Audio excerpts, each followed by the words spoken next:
আসসালামু আলাইকুম ওয়া রাহমাতুল্লাহি ওয়া বারাকাতুহু। প্রিয় দর্শক, আপনি কি জাদু টুনা ব্ল্যাক ম্যাজিকে আক্রান্ত? আজকের এমন একটি নকশা আপনাকে দিব, ওই নকশাটা লিখে যদি আপনার বাজুতে রাখতে পারেন তাহলে যত কঠিন থেকে কঠিন জাদু টুনা ব্ল্যাক ম্যাজিক আপনাকে আক্রমণ করুক না কেন, আপনার শরীরে কোনো প্রভাব বিস্তার করতে পারবে না। এমনও কোনো মানুষ আছে, মানুষ নামে কিছু পশু আছে যারা আপনাকে গোপনে অথবা অন্য কাউকে গোপনে গোপনে কুফরি কালামের মাধ্যমে, জাদুর মাধ্যমে, ব্ল্যাক ম্যাজিকের মাধ্যমে, বান দেওয়ার মাধ্যমে আপনাকে ওয়াসল করে ঘরের মধ্যে বন্দি করে রাখবে অথবা দুনিয়া থেকে তিলে তিলে আপনাকে শেষ করে দিবে। ওই কঠিন শত্রুর থেকে বাঁচার জন্য এই নকশাটি আপনার সাথে আপনি ধারণ করবেন।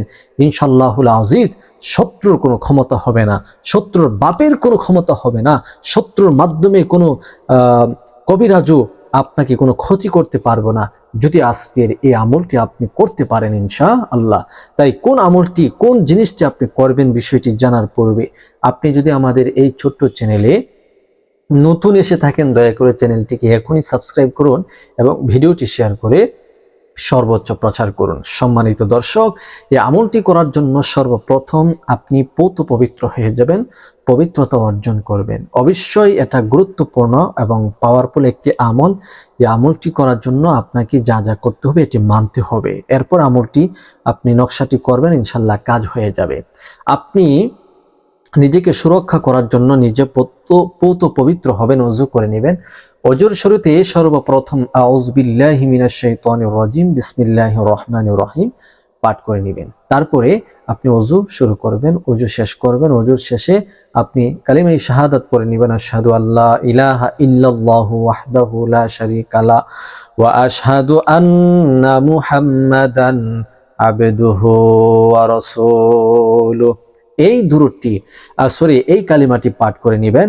আল্লাহ নবী সাল্লাল্লাহু আলাইহি সাল্লাম বলেছেন, মৃত্যুর পরে আল্লাহ তাআলার তৈরি 8 জান্নাতের দরজা ওই ব্যক্তির জন্য খুলে দিবে, ওপেন করে দিবে যে ব্যক্তি ওযুর পরে এই আমলটি সব সময় করে সুবহানাল্লাহ সুবহানাল্লাহি ওয়া বিহামদি সুবহানাল্লাহিল আযীম।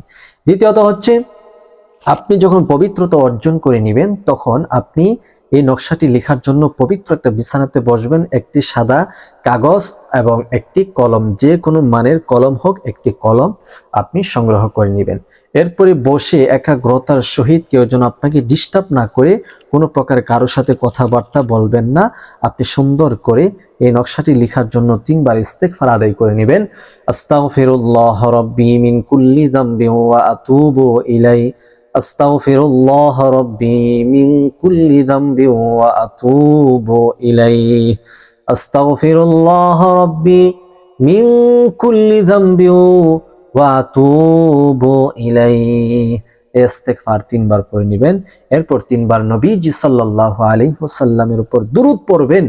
আল্লাহুম্মা সাল্লি আলা মুহাম্মাদ ওয়া আলা আলি মুহাম্মাদ কামা সাল্লাইতা আলা ইব্রাহিম وعلى آل إبراهيم إنك حميد مجيد اللهم بارك على محمد وعلى آل محمد كما باركت على إبراهيم وعلى آل إبراهيم إنك حميد مجيد।